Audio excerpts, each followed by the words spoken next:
Hello! Let me show you the Rainbow Earth watercolor palette from Whitesnake Arts.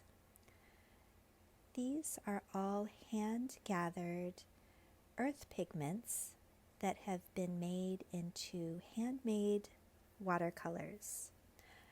And the earth pigments have actually also been gathered locally in my area, the state of Oregon, which is located in the United States.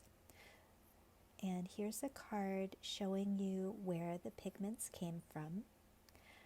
They all are mineral soil pigments, with the exception of the blue, which is indigo. Here I'm showing you the swatch card that I made. The swatches are on the right, showing the beautiful colors. And on the left side, I did an opacity test, painting over a black line. To the left of that, I'm showing you what they all look like with the white paint painted over them. And to the right of the black line, it's showing you what they look like when I lifted out the color using a damp, clean brush.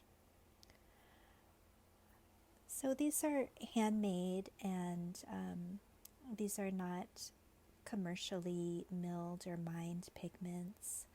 The owner, Hosanna, actually gathers the pigments from roadsides where there has been natural erosion of the earth. So there hasn't been any invasive mining done. And the care with which she is creating these art materials was very, very compelling to me. I have been thinking a lot about the materials that I use in my art, and I really want to be less of a consumer by purchasing fewer art materials and making the few art materials that I have go further. And I also want to support ethical art material manufacturers who are doing things like she's doing, making small batches and being gentle on the earth. So that's something that I really support and that aligns with my values and makes me feel good about creating. So here I'm showing you the color wheel that I created just with the three primaries, the iron oxide, the yellow one, and I think it's called limonite, and the indigo. And since the red is not a true red, it's more of a deep dark orange, you cannot achieve a true purple. So you see that where the purple would be, it's kind of more of a brown. And you can see that these are natural paints. I can't really compare them to other watercolors that I've used because they don't behave in quite the same way. They really have a very natural and somewhat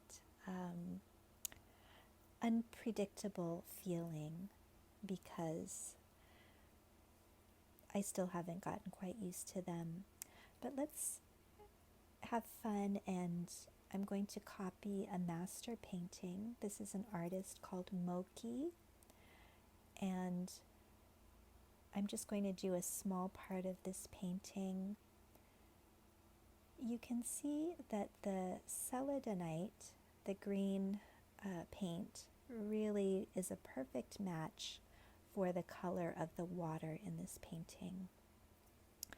And I also had a feeling that some of these colors would make a beautiful skin colors, like the pink clay mixture and the yellow limonite and the brown hematite. And this is my first experience really painting with this type of handmade, hand-gathered material. And I thought that this subject, which shows the real mystery of nature, is really the perfect opportunity to try out these paints. And so this whole painting experience is really a meditation on my place in nature here in this Pacific Northwest region of Oregon, and using the actual earth of this place. That's something that I've never tried before, and that's something that all of our ancestors really did, though. They just used the materials gathered directly from the earth that were locally available to them. And so this is sort of continuing in that tradition. If you want to find Whitesnake Arts, you can find them on Etsy. She has a wonderful shop where she's selling not just this Rainbow Earth palette, but the pigments themselves in case you want to make your own handmade paints. And she also has some like clay pieces that are really beautiful. So do check it out, and I hope you enjoy this painting. Thank you for joining me.